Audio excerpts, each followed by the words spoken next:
Kesaksian Akhir Abad karya W.S. Rendra. Ratap tangis menerpa pintu kalbuku. Bau anyir darah mengganggu tidur malam. Oh tikar tafakur. Oh bau sungai Tohor yang kotor.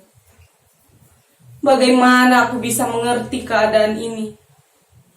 Di atas atap kesepian nalar pikiran yang digalaukan oleh lampu-lampu kota yang bertengkar dengan malam. Aku menyerukan namamu, wahai para leluhur Nusantara. Oh Sanjaya, leluhur dari kebudayaan tanah.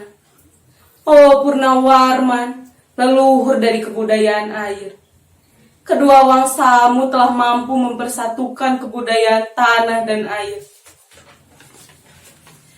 Oh Resi Kuturan, oh Resi Nirarta, empu-empu tampan yang penuh kedamaian. Telah kamu ajarkan tatanan hidup yang aneka dan sejahtera, yang dijaga oleh Dewan Hukum Adat. Oh bagaimana aku bisa mengerti bahasa bising dari bangsaku kini. Oh Kajau Lalido, bintang cemerlang tanah Ugi, negarawan yang pintar dan bijaksana. Telah kamu ajarkan aturan permainan di dalam benturan-benturan keinginan, di dalam hidup yang berbagai ragam. Ade, bicara, rapang dan wari.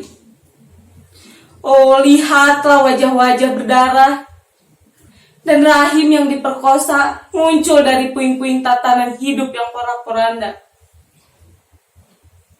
Kekuasaan, kekerasan, berak dan berdahak di atas bendera kebangsaan.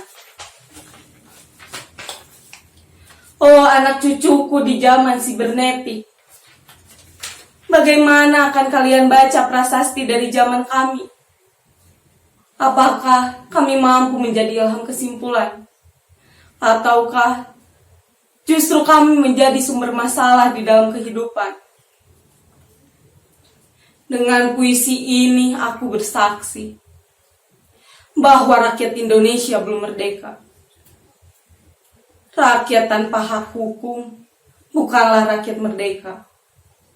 Hak hukum yang tidak dilindungi oleh lembaga pengadilan yang mandiri adalah hukum yang ditulis di atas air. Bagaimana rakyat bisa merdeka bila birokrasi negara menjadi aparat pemerintah dan tidak menjadi aparat rakyat yang otonom mandiri, sebagaimana layaknya di negara yang berdaulat rakyat? Bagaimana rakyat bisa merdeka bila hak pilih mereka dipasung, tidak boleh memilih secara langsung camat mereka, bupati, wali kota, gubernur, dan jaksa tinggi mereka? Dan partai-partai politik menganggap rakyat hanya sebagai abdi partai yang dinamakan masa politik partai, kaula partai, atau hamba partai.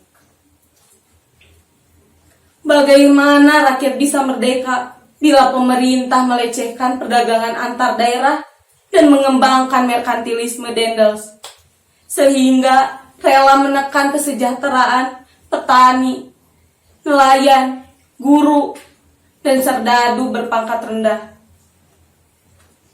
Bagaimana rakyat bisa merdeka bila provinsi-provinsi sekedar menjadi tanah jajahan pemerintah pusat? Tidak boleh mengatur ekonominya sendiri, tatanan hidupnya sendiri, juga keamanan sendiri. Ayam, serigala, macan, dan gajah semuanya peka terhadap wilayahnya. Setiap orang ingin berdaulat di dalam rumah tangganya. Setiap penduduk ingin berdaulat di dalam kampungnya. Dan kehidupan berbangsa tidak perlu merusak kedaulatan rakyat. Hasrat berbangsa adalah naluri rakyat untuk menjalin ikatan daya cipta suku yang penuh keaneka kehidupan dan memaklumkan wilayah pergaulan yang lebih luas untuk merdeka bersama. Tetapi lihatlah selubung kabut saat ini. Penjajahan tatanan uang, penjajahan modal, penjajahan kekerasan senjata, dan penjajahan oleh partai-partai politik yang masih merajalela di dalam negara. Dengan puisi ini aku bersaksi bahwa sampai saat puisi ini aku tanda tangani, para elit politik yang berkedudukan ataupun yang masih di jalan tidak pernah memperjuangkan sarana kemerdekaan rakyat. Mereka hanya rusuh dan gaduh, memperjuangkan kedaulatan golongan dan partai mereka sendiri. Mereka hanya bergulat untuk posisi sendiri. Mereka tidak peduli pada posisi rakyat, tidak peduli pada posisi hukum, posisi polisi, ataupun posisi birokrasi. Dengan picik mereka akan mendaur ulang malapetaka bangsa dan negara yang telah terjadi. Oh Indonesia, Indonesia, negara yang kehilangan makna. Rakyat yang sudah dirusak tatanan hidupnya, maka sudah rusak pula kemanusiaannya. Maka sekarang negara tinggallah peta, itu pun peta yang lusuh dan hampir sobek. Pendangkalan kehidupan bangsa telah terjadi. Tata nilai rancu, dusta, pencurian, penjarahan dan kekerasan halal. Manusia sekedar semak belukar yang gampang dikacau dan dibakar. Paket-paket pikiran murah dijajakan. Penalaran amarah yang salah mendorong rakyat terpecah belah. Negara tak mungkin diutuhkan bila rakyatnya tak dimanusiakan. Manusia tidak bisa dimanusiakan tanpa dihidupkan hati nuraninya. Hati nurani adalah hakim adil untuk diri kita sendiri.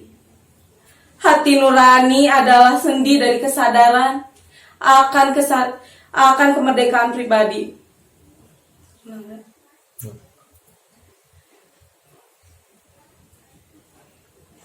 Dengan puisi ini aku bersaksi bahwa hati nurani itu mesti dibakar, tidak akan menjadi abu.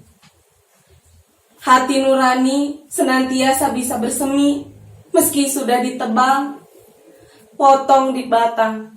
Begitulah fitrah manusia, ciptaan Tuhan Yang Maha Esa.